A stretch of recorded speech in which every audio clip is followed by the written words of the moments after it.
1938. Morto por uma imposição do governo, que disse que era para matar mesmo e acabou-se. Aí resolveram dar fim, que havia um mistério, ninguém sabia porque Lampião não morria. Que a polícia não se encontrava com Lampião. Dava um combate, acabava com a munição todinha, mas não morria ninguém. Ninguém sabe que mistério era esse. São os mistérios da vida. E repercutiu em São Paulo agora? Não, quando eu estava lá, eu passei pouquinhos dias lá. Mas os comentários eram aquilo que se lia no jornal. Na primeira página, no primeiro dia, saiu o retrato Lampião e um pedacinho da história. E depois uns artigozinhos vagabundos, coisas. Não tinha repercussão, não. Ninguém conhecia, não. Só quem conhecia lá, quem dava valor lá, eram os nordestinos que moravam lá, os alagoanos, que moravam lá em São Paulo. É quem gostava quem se interessou para ver tudo, né? Quando o senhor chegou em Santana, o povo estava feliz porque haviam matado Lampião? O clima era de euforia, sabe? Ainda eu cheguei em cima nos acontecimentos, né? Ele ainda estava, as cabeças estavam em Maceió ainda, não tinha nem ido para a Bahia, estava em Maceió, que lá no cemitério do Caju em Maceió, chama o cemitério do Caju, dizem que foi por causa de um homem que mataram lá por causa de um caju, não sei. Mas no cemitério de Maceió, que era no Trapista Barra, tem tinha, não sei se ainda tem, um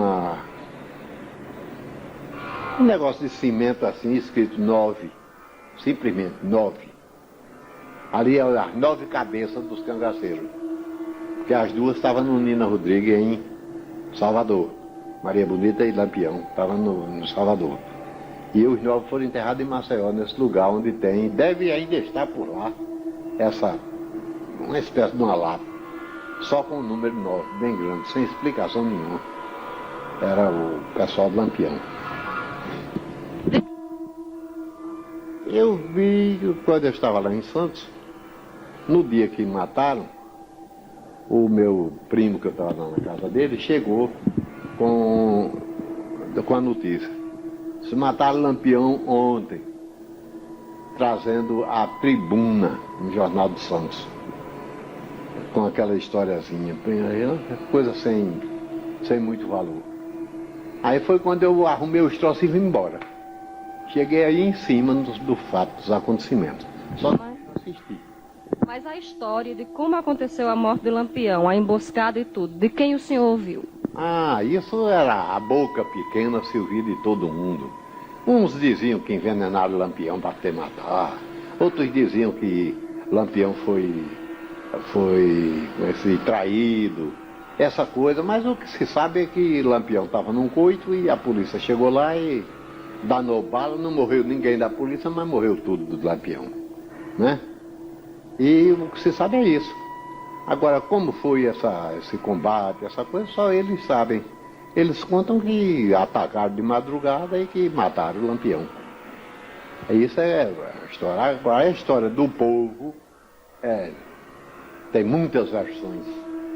Versões que a gente não pode comentar, porque, enfim, quem sabe o que é verdade.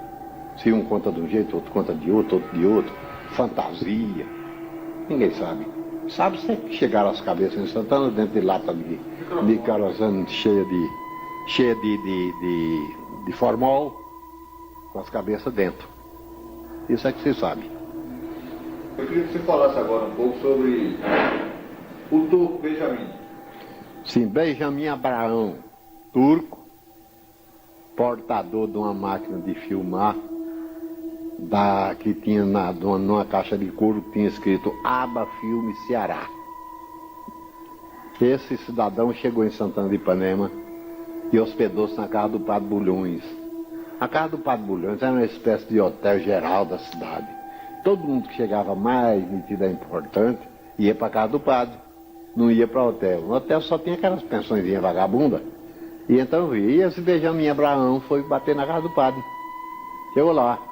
Eu era menino, estudava numa escola que o professor era o irmão do padre, Pedro Bulhões, do padre José Bulhões, o irmão dele, Pedro Bulhões, era meu professor.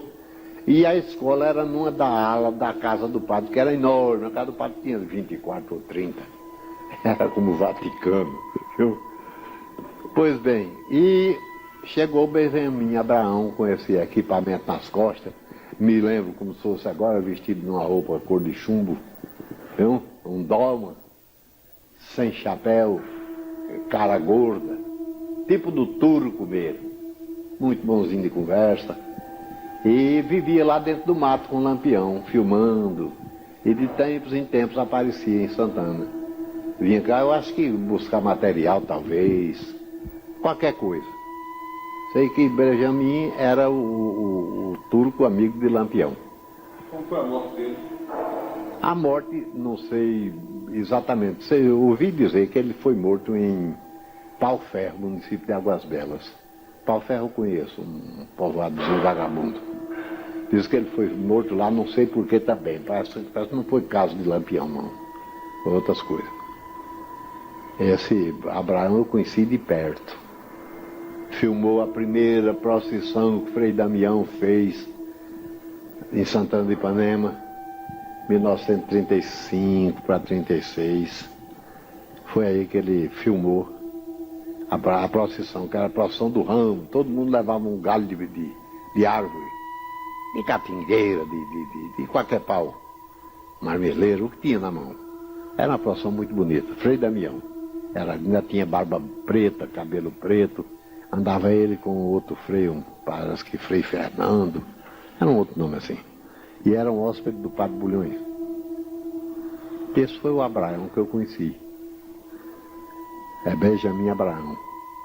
Que, por sinal, tinha outro Benjamin, que também conhecia Lampião, que era daqui da Paraíba, daqui de Campina Grande. Benjamin, que está aí no Diário da Borborema de ontem ou de anteontem. Hoje nós estamos falando isso, é dia 17, né? 17 de maio. No jornal de ontem ou anteontem está o convite de missa, parece que de primeiro aniversário de Benjamin. Benjamin fez aqui umas besteiras como um rapazinho moço e correu de Campina Grande e foi se homiziar em Águas Belas. Lá, rapazinho, mas muito habilidoso, foi trabalhar com um cidadão chamado Lelé Titico, não sei como era o nome do homem, o nome que a gente conhecia era por Lelé Titico, que tinha um carro Ford 29. E Benjamin era o chofer do Ford 29 de Lelé Titico. Todo sábado, saíam de Águas Belas, iam para Santana de Ipanema, buscar couro. Ele comprava pele de bode e de carneiro e ia buscar na casa do seu Totão em Serapião, em Santana de Ipanema. Era um areião na frente e esse carrinho às vezes dava prega e a gente empurrava, que achava muito gozado, porque com os anos, com o passar dos tempos, Benjamin, eu vim me encontrar com Benjamin aqui em Campina Grande, ele, agente fiscal do Estado, e eu também, fiscal de renda do Estado. Aí nos aproximamos e ele então me contou a história da vida dele e eu me lembrei quem era ele, Benjamin. E esse Benjamin levava, às vezes, alpercata para Lampião, para os bandidos, que eles mandavam que ele comprasse. Compra um par de alpercata para mim, ele dava o número, ele comprava e levava. E Benjamin me disse que algumas vezes viu Benjamin Abraão lá no meio do grupo, lá por perto de Águas Belas, perto de Pau Ferro, onde ele ficava homiziado. Benjamin, daqui da Paraíba. De missa dele, morreu agora há pouco tempo. Deus, é por tudo que o senhor presenciou em Santana do Ipanema, qual foi a imagem de Lampião que ficou para o senhor? Um bandido perverso, covarde e ruim. Não tinha nada que se aproveitasse. Enquanto Antônio Silvino, aqui na Paraíba, que eu cheguei a conhecer depois de velho, já morando em João Pessoa, no quartel do 15, quando eu fui convocado para a guerra, ele ia todo dia lá e eu conversava com ele. Enquanto Antônio Silvino bancou juiz aqui no interior, fez casamento, dividiu herança, que Antônio Silvino chegava, uma mulher daquela dizia, minha filha foi seduzida por um cabo aqui, filho de um homem meio importante, ir num caso, não sei o que, Antônio Severino mandava chamar o sujeito e dizia, case, porque quando eu voltar aqui eu quero que já esteja tudo bonitinho, se tá vendo até menino novo, dependendo do tempo. E se não tiver, vai morrer gente. E o sujeito casava mesmo, porque na volta do Antônio Severino não era brinquedo não.